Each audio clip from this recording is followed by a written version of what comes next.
Grande abraço a você que está aí sintonizando o nosso canal da nossa querida TV Batatais. Segunda-feira, hoje é dia da gente bater aquela bolinha, né? E é claro que a gente vai falar de Copa do Mundo, que teve o seu encerramento na tarde de ontem, com o jogo entre a Espanha e a Argentina, onde nós tivemos aí a maioria dos brasileiros, né, torcendo contra o time sul-americano, que é o time da Argentina, né? O Messi não foi o mesmo como se apresentou durante toda a Copa, né? Se você me pergunta quem foi o melhor jogador, pelo menos eu entendo que o Messi foi o melhor de todos, né? Porque ele levou a Argentina até onde deu. Mas a Espanha, ela soube controlar, né, a grande final, com um toque de bola muito impressionante, e ainda, né, só conseguiu fazer um golzinho depois que a Argentina já estava totalmente esbudegada, né? A Argentina não estava aguentando mais correr, o Messi muito menos, né? Não só pela Copa no geral, mas pela idade de 39 anos, que não é fácil, você jogar um tempo inteiro e depois ainda ter que correr mais meia hora no acréscimo do jogo, né? Então, foi um placar de 1-0, um golzinho só, né? Aliás, a Espanha fez 3, né? Mas o juizão só deixou validar um só. Não sabemos o porquê disso, né? E não só foi esse último jogo que a arbitragem ou o próprio VAR, né, deu uma boa mão ao time da Argentina. Mas ontem a Espanha foi melhor e o Torres conseguiu fazer um golaço. Eu também gostei ontem, né? Ele não se saiu bem durante toda a Copa do Mundo, mas ele fez o dele, apareceu da forma que pôde, e foi o garoto Yamal, né? Camisa 19, atacante da Espanha. Jogou bem, né? Ele não foi aquele destaque como o Cristiano Ronaldo, como o Messi, como o Mbappé, né? Mas teve bom, mas foi o que foi campeão, né? Foi o que levou a taça para casa. Então, vamos ficar aí nessa expectativa.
Como o Cucurella, que é o lateral esquerdo da equipe da Espanha, e que se destacou também pela sua cabeleira e não só pelo bom futebol apresentado. Corre muito, né? Trabalhou bastante, e ele fez lá uma campanha, né, muito importante em nível mundial, né, para as pessoas portadoras do autismo, porque o filho dele, o menorzinho lá, me parece que é Mateu que chama o filho dele, ele tem, né, o autismo e ele cuida muito aqui da nossa TV Batatais com o esporte da segunda-feira. Eu já queria voltar aqui falando do Campeonato Brasileiro 2026, onde nós estamos voltando aqui com a 19ª rodada, né? com jogos e a classificação para você, tá? Nós teremos amanhã, já em 19h30, o Atlético Mineiro e Bahia. Jogão de bola, Atlético Mineiro e Bahia. Depois, na quarta-feira, amanhã é terça, né? Na quarta-feira, nós temos o grande jogo entre Curitiba e Palmeiras. Esse jogo vai ser lá, né? Lá em Curitiba, no Paraná, lá no Couto Pereira, tá? Então, nós estaremos aí de olho nesse jogão de bola. Depois, ainda na quarta-feira, tem São Paulo e o Atlético Paranaense. Quem mais? Teremos Inter e Cruzeiro, outro bom jogo, hein? Bom jogo. Dia 22 também, na quarta-feira. Chapecoense e Flamengo. Aí é fácil para o Flamengo também, né? O Chapecoense, né? Em termos de nível de jogadores, o Flamengo, né? Pode-se dizer que é o favorito por aqui. E agora o Corinthians, hein? Corinthians e o Remo. Esse jogo vai acontecer na Neoquímica Arena. E a gente fica pensando, né, na situação, não só dos corintianos, né, aqueles que torcem aqui no interior, mas eu fico analisando aquele corintiano lá dentro de São Paulo, né, que vai nos jogos do Corinthians toda quarta-feira, quinta-feira, no domingo ou no sábado. E quando o Corinthians volta, né, depois da Copa do Mundo, que foi 39 dias, né, a gente se depara com uma entrevista do goleiro do Corinthians, né, cobrando o salário, né, cobrando o salário. Então, quer dizer, o Corinthians já volta no Campeonato Brasileiro já com problemas financeiros, né? Complicada a situação corintiana. E outra coisa, dizem que a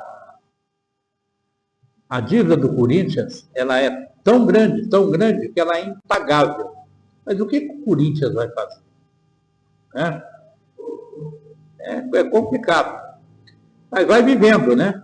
Pela sua torcida, né? Pelo o glamour que essa torcida tem para com a equipe corintiana, vai tocando. É igual aquela situação. Estou devendo demais, mas estou comendo e bebendo, né? Estou pagando aqui a conta d'água, a conta de luz, estou pagando o aluguel e estou comendo e bebendo, mas não tem dinheiro para nada. Corinthians e Remo, é a possibilidade também do Corinthians ganhar em casa, né? E somar mais 3 pontinhos aqui e ir se afastando da zona de rebaixamento. Aí nós tivemos um jogo aqui já, no último dia 16, que foi o Santos e o Botafogo. Esse jogo foi lá no Rio de Janeiro, né? Uma jogada infeliz do goleirão da equipe do Santos, juntamente com o seu zagueiro, né? E estava empatado o jogo até no finalzinho, 1-1. Aí fizeram uma caca daquela tamanha e tomaram o segundo gol e o Botafogo conseguiu bater o Santos por 2-1. Nós tivemos também, já agora, nesse dia 16, o Vitória da Bahia vencendo o Vasco da Gama. O Vasco mandou o Renato Gaúcho embora, mas não adiantou nada. Bahia 2, Chapecoense 0. Quem mais? Fluminense 1, Red Bull Bragantino também 1. O Mirassol ganhou ontem. Não foi ontem, não. O Mirassol ganhou no último dia 17 do Grêmio por 2-1. Assim está a classificação do Brasileirão.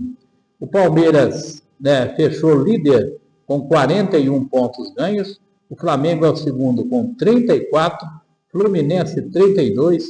Red Bull 30. Atlético Paranaense 30. Bahia 29. Curitiba 26. São Paulo 25. Botafogo 25. Vitória 25. Atlético Mineiro 24. Corinthians 24.